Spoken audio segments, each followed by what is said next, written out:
Well, hello everyone. We've been working in the gardens for the last couple of days, and I thought I'd just stop and do an update video. The first 4 rows in here I've got my tender green beans in, and then this large area in the center is still empty. I'm going to be planting some of this tonight.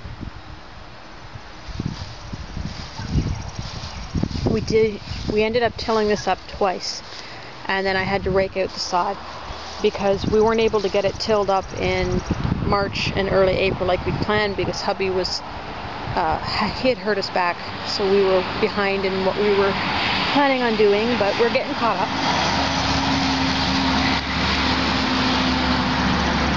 This garden I decided to do the living mulch in, and I've got the black landscape fabric down. We were going to try the black plastic this year, but absolutely no stores have it in stock. It was really surprising because we've seen it every year.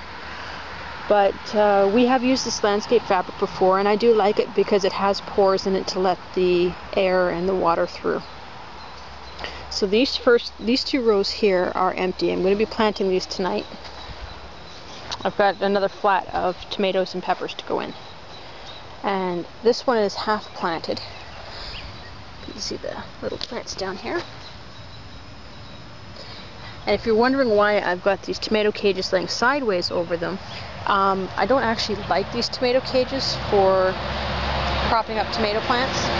They're too small, and they halfway through the season, they start falling out of the ground. But they make pretty good row covers to put fabric or plastic over if you happen to have a bunch of them around. And that's what we have over these plants. We are going to be picking up some more of this tomorrow to finish the rest of the garden. But these floating row covers are really great. They act like a miniature greenhouse, and they raise the temperature inside them by about 10 degrees during the day. And it's really easy to set up. Most of my tomato plants, when I was putting them out, at least the Heinz ones, already all had flower buds on them. And some of them were already opening their flowers. I know there's one over here, down here on the end. You see? It's already flowering.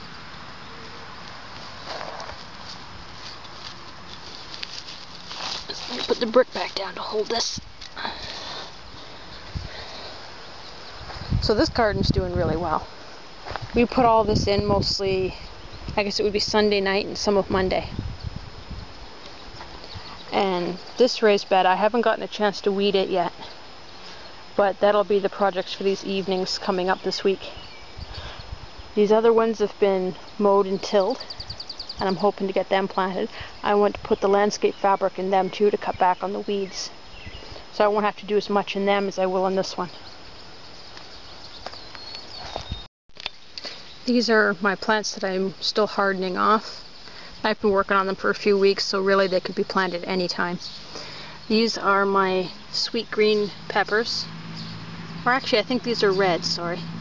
But, the plants are doing wonderful. I've never had my peppers grow this well before.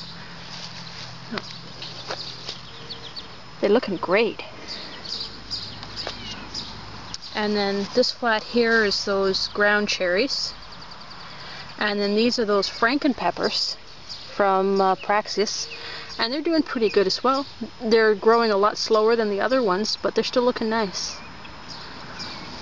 And this is my last flat of tomatoes I still have to plant. I think these are there's some Bonnie Bess and Mr. Stripey. There's a couple of those.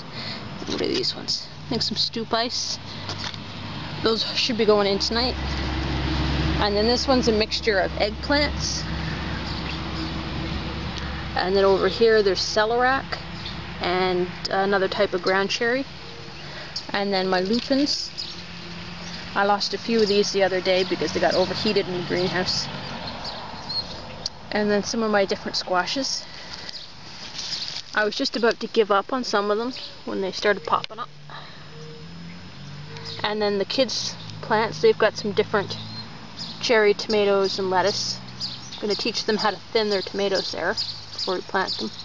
Some cucumbers, and these are their giant pumpkins that are coming up. In here I've got a few trays of cucumbers. See, they're just starting to pop up here. There's straight 8s, I think. Oh, that's the Wisconsin cucumbers, and then the other one would be the straight 8s. And then there's some more squashes in the back. And let's see, those are some more tomatoes, I think, in there. And here in the middle, these are the little apple seedlings that my kids started. These were from Red Delicious apples. The kids saved the seeds and planted them, and they're coming up. The pears they started and the pomegranates we tried haven't come up yet. Then there's some more squash, and then in that back corner is the Telegraph slicing cucumbers. It's my other flat of Heinz tomatoes, paste tomatoes. They're just starting to sprout yesterday. And then these are lemon cucumbers. Our flowering crabapple opened a couple days ago, and it is just amazing this year, the show it's putting on. And unlike last year, it is covered in honeybees and flies and butterflies and lots of things. Last year you could stand here and you could smell it, but there was nothing on it. It's weird. Now our cherry tree over here only has a couple of flowers because the buds were hit by our cold snap. They're, well, I guess 3 or 4 weeks ago, so we won't be getting too much off that. Oh, I wish you could smell this. It's just absolutely amazing.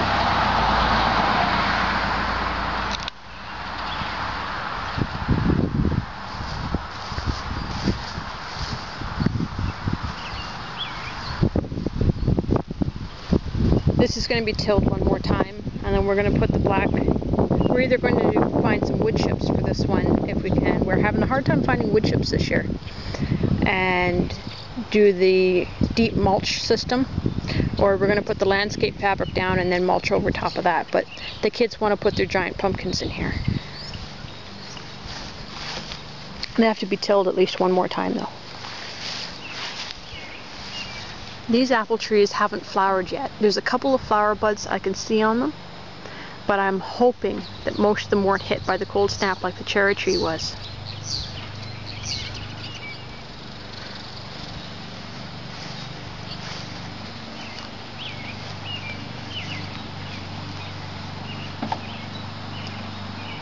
And this one as well, I can see a few flower buds, but you know, even a lot of the leaves have curled ends. So hopefully in a few days or a few weeks we'll see some flower activity on them. Otherwise we won't be getting apples this year.